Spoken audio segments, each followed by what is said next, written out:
Shalom Elohim, haleluya, puji nama Tuhan. Semangat pagi Bapak Ibu Saudara yang dikasihi Tuhan kita, Yesus Kristus. Jumpa lagi bersama saya Pendeta Samuel Mawuntu dalam Renungan Pagi ke 2155 hari Renungan Pagi ini mengudara.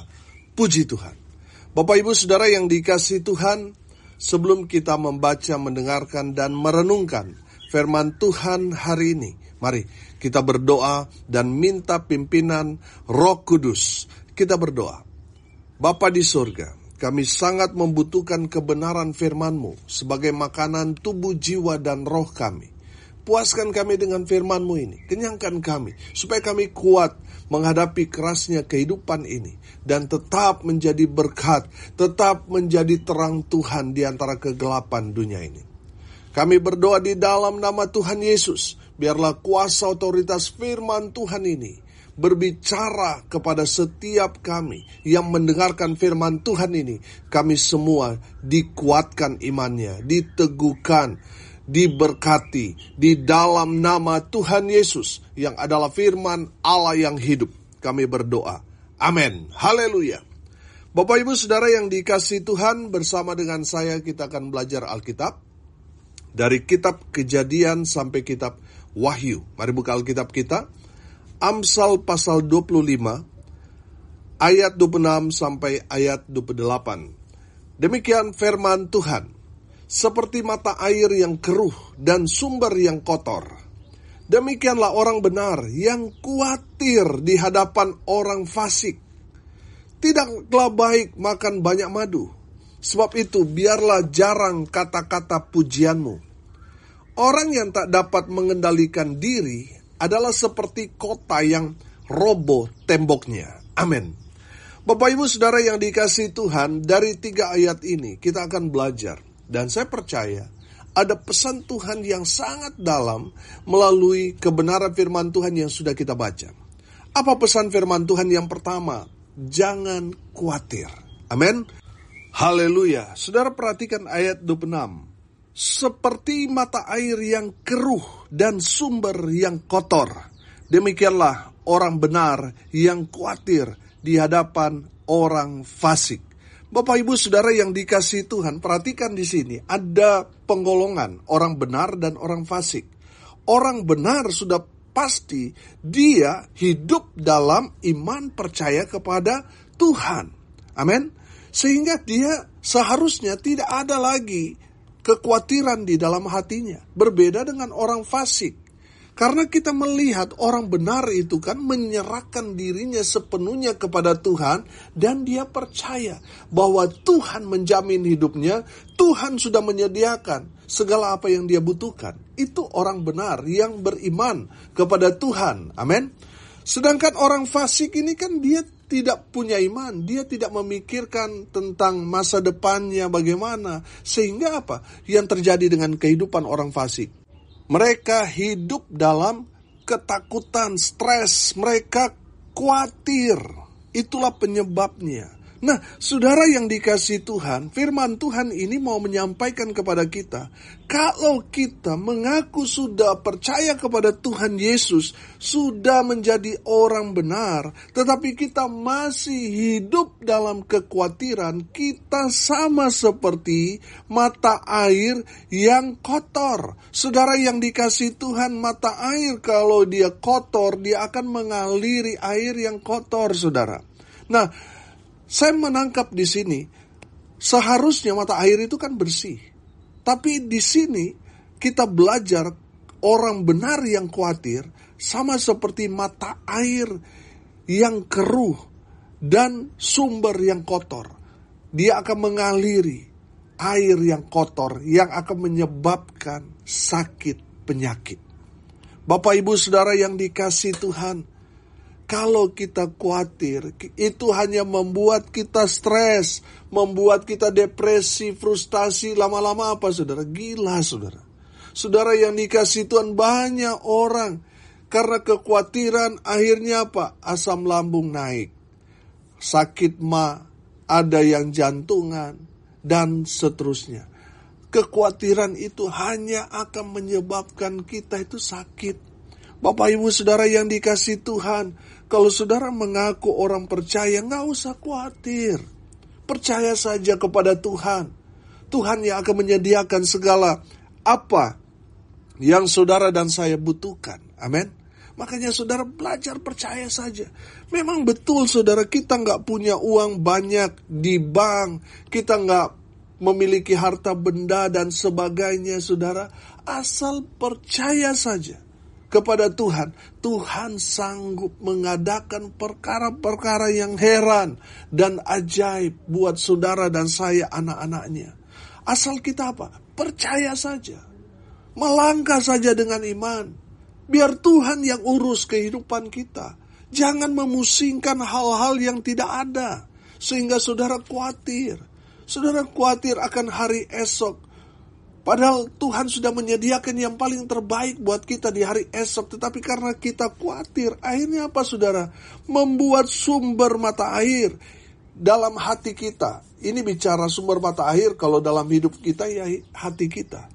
Keruh dan sumber yang kotor. Akhirnya apa saudara?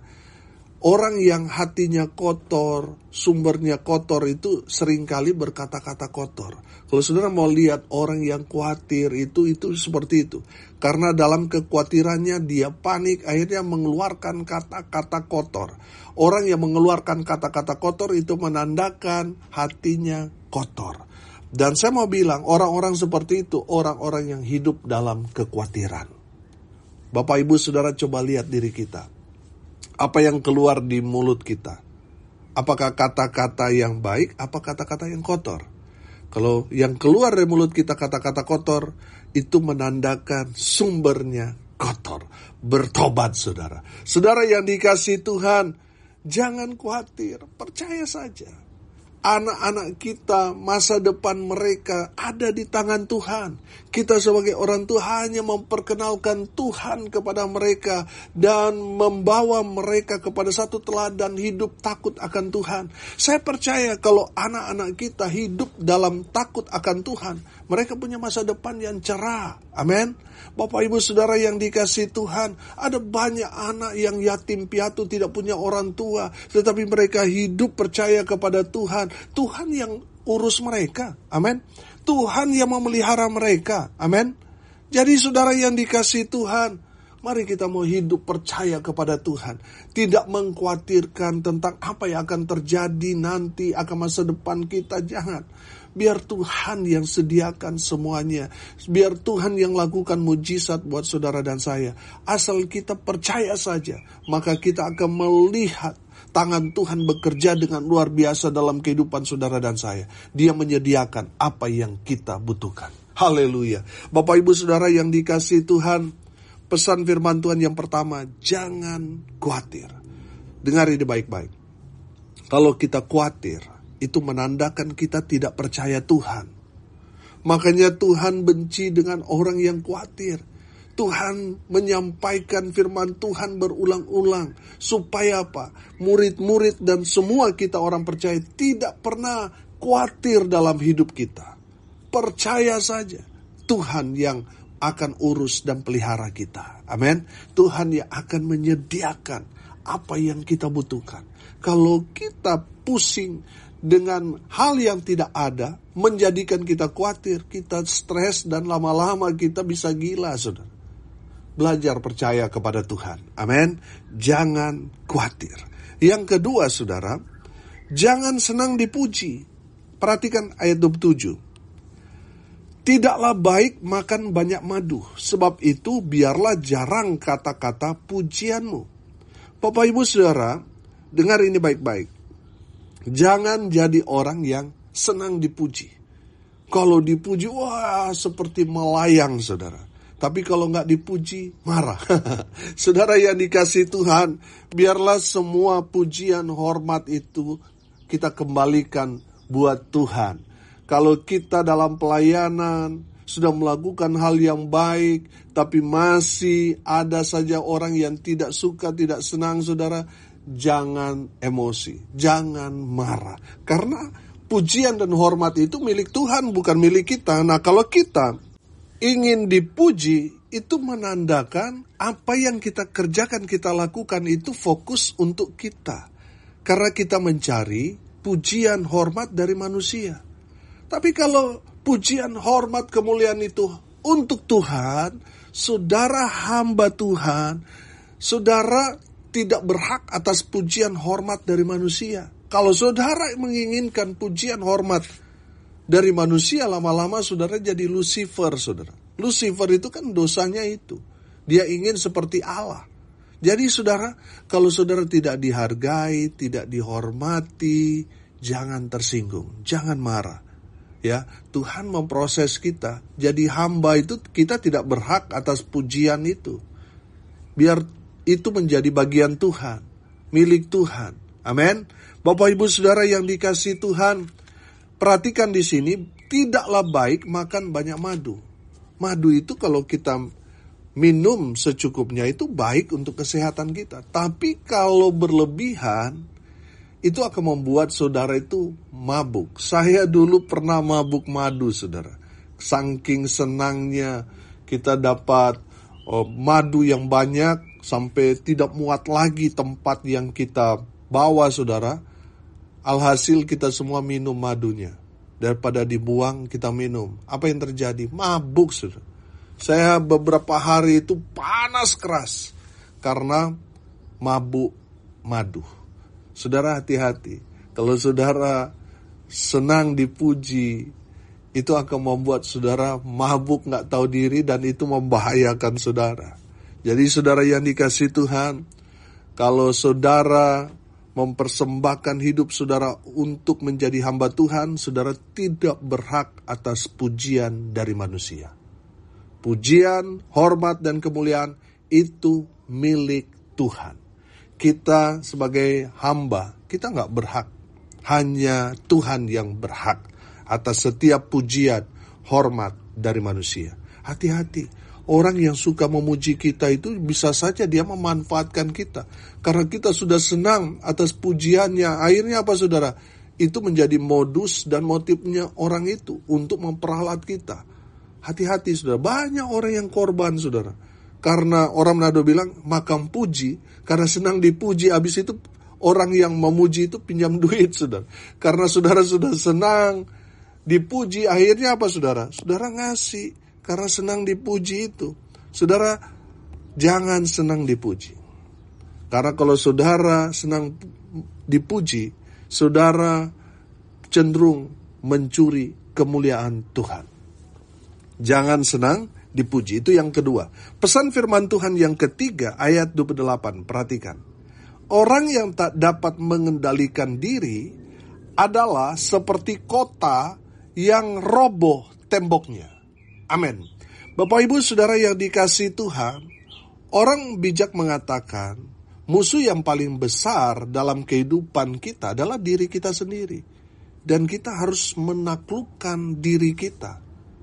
Kalau kita tidak dapat mengendalikan diri kita, firman Tuhan dikatakan, itu seperti kota yang roboh temboknya. Kalau kita belajar, kerajaan-kerajaan yang membangun tembok itu kan supaya rakyat yang ada di dalam tembok itu merasa aman. Sehingga musuh-musuh yang mau menyerang kota tidak dapat langsung masuk karena ada pertahanan, yaitu tembok itu. Jadi kalau firman Tuhan dikatakan, orang yang tidak dapat mengendalikan diri, yang tidak dapat menguasai diri, seperti kota yang roboh temboknya. Kalau temboknya sudah roboh, itu akan sangat mudah bagi musuh menyerang. Jadi saudara yang dikasihi Tuhan, dengar ini baik-baik. Kalau saudara tidak dapat mengendalikan diri, saudara seperti membuka pintu bagi musuh untuk menyerang saudara. Banyak orang yang diserang oleh kuasa kegelapan. Karena apa? Karena dia pertahanannya tidak ada, terbuka. Karena apa saudara? Karena dia tidak dapat mengendalikan dirinya. Di saat saudara marah, itu menjadi pintu bagi kuasa-kuasa kegelapan menyerang saudara. Di saat saudara emosi, Di saat hati saudara sedang sakit hati dengan orang, saudara menyimpan dendam, sehingga saudara menggebu-gebu untuk membalas dendam itu. Saudara dengar ini baik-baik, itu menjadi pintu bagi iblis menyerang saudara. Makanya saudara bertobat, kuasai dirimu. Saudara, orang yang menguasai diri, dia akan tetap tenang. Walaupun situasinya sudah gawat.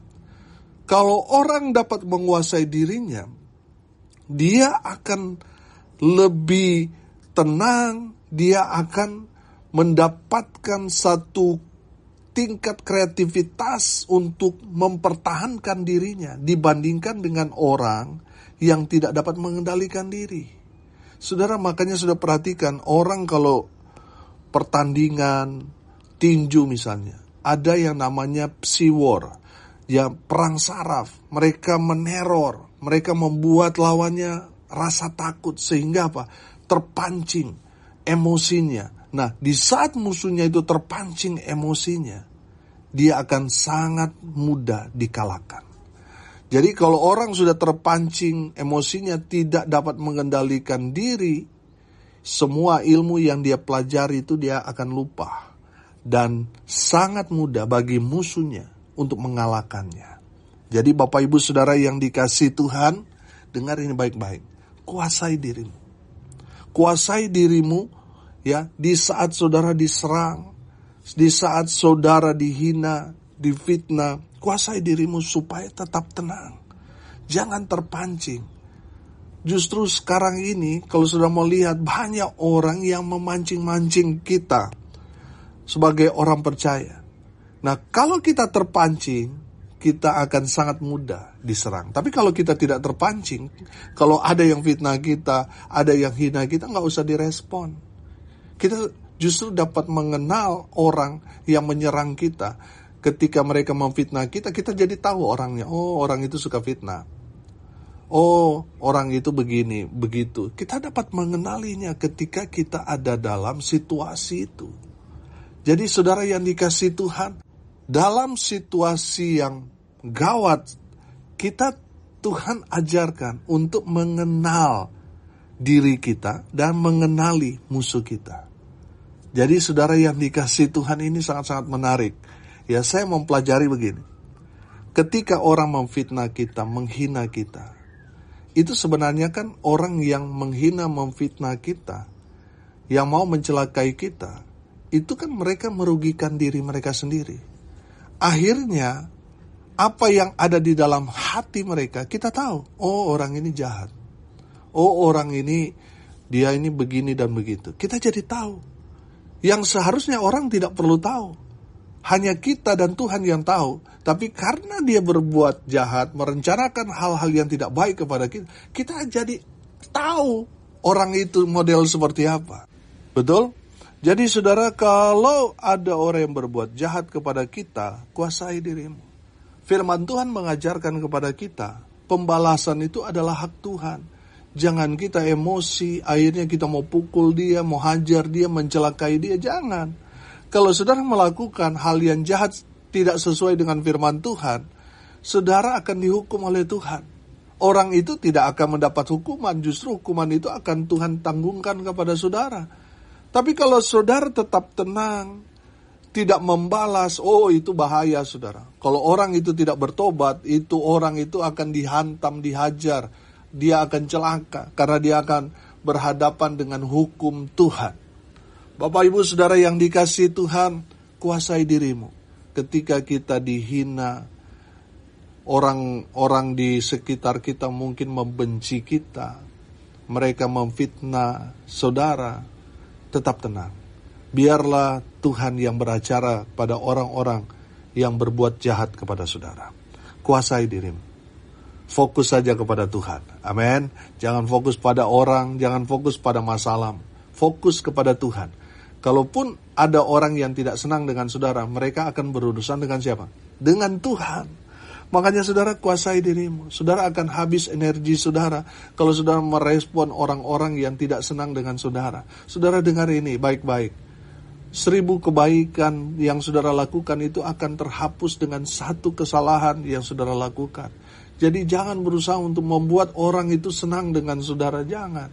Saudara, ada saja orang yang tidak suka dengan saudara walaupun saudara sudah melakukan hal-hal yang baik. Bapak ibu saudara yang dikasihi Tuhan, banyak orang kan kecewa dengan pendeta. Saya mau bilang saudara, pendeta itu juga manusia. Ada kesalahan yang dia lakukan, mungkin setiap tindakan dia baik, tetapi mungkin ada di saat-saat saudara lagi ada masalah, terus dia menegur saudara, membuat saudara sakit hati, lalu saudara marah, saudara melihat, oh ini kelemahan pendeta saya begini. Saudara, saya mau bilang saudara, jangan memberi tempat buat iblis untuk memakai saudara. Jangan. Saudara, kuasai dirimu. Balas-membalas itu bukan urusan kita manusia. Itu urusan Tuhan. Banyak sekali saya melihat saudara, orang yang berbuat jahat, lalu orang yang mereka lakukan kejahatan itu hanya berdiam diri. Dia menyerahkan semua kepada Tuhan. Oh, habis saudara. Tuhan membela orang yang benar. Habis saudara, orang-orang yang berbuat jahat kepada orang benar. Saya melihat dengan mata kepala saya sendiri. Orang-orang yang berbuat jahat kepada orang benar, kalau mereka tidak bertobat saudara, mereka akan dihantam Tuhan. Bapak ibu saudara, kuasai dirimu. Jangan terpancing. Jangan membuka pintu buat iblis memakai saudara. Tetap tenang, maka saudara akan melihat saudara akan diberikan kemenangan dan saudara akan bahagia. Istilah saya, tetap tenang, orang tenang pasti menang, orang menang pasti senang. Tuhan Yesus memberkati. Mari kita berdoa. Terima kasih Bapa di surga atas kebenaran firman Tuhan yang sangat memberkati kami. Berkati semua pendengar dimanapun mereka berada. Tuhan memberkati hidup mereka, rumah tangga mereka diberkati, usaha pekerjaan pelayanan mereka diberkati Tuhan, dibuat beruntung, berhasil dalam segala hal. Mereka yang sakit Tuhan sembuhkan, mereka yang lemah Tuhan kuatkan, hibur mereka yang berduka cita. Berkati semua pendengar dimanapun mereka berada. Hamba berdoa, biarlah berkat yang datang di dalam nama Tuhan Yesus menyertai semua kami dimanapun kami berada. Bapak ibu saudara, arahkanlah hatimu kepada Tuhan dan terimalah berkat dari Tuhan Yesus. Tuhan memberkati engkau dan melindungi engkau. Tuhan menyinari engkau dengan wajahnya dan memberi engkau kasih karunia. Tuhan menghadapkan wajahnya kepadamu dan memberi engkau damai sejahtera. Di dalam nama Tuhan Yesus, sumber segala berkat, Bapak Ibu Saudara yang percaya, diberkati Tuhan, katakan amin. Puji Tuhan. Bapak Ibu Saudara yang dikasihi Tuhan, kalau saudara merasa diberkati melalui renungan pagi ini, bagikan juga kepada saudara-saudara yang lain, supaya mereka juga diberkati. Karena untuk itulah kita dipanggil untuk jadi berkat. Haleluya. Bapak Ibu Saudara yang dikasihi Tuhan, tidak terasa tanggal 20 Juni bulan depan kita genap berusia 6 tahun renungan pagi ini mengudara. Bapak Ibu Saudara, kami akan melaksanakan KKR dan akan mengundang pembicara yang dipakai Tuhan dengan luar biasa. Saudara yang ada di luar kota, mari beri waktu, jadwalkan diri saudara untuk hadir, untuk bersama-sama dalam sukacita ulang tahun yang ke-6 renungan pagi ini mengudara. Haleluya. Bapak Ibu Saudara yang dikasihi Tuhan, dukung terus pelayanan ini melalui doa, daya, dan dana. Dengan demikian, saudara menjadi bagian dalam pelayanan pemberitaan Injil bersama dengan saya. Salam kasih dari Bali. Saya Pendeta Samuel Mawuntu. Sampai jumpa besok pagi. Tuhan Yesus memberkati kita semua. Haleluya.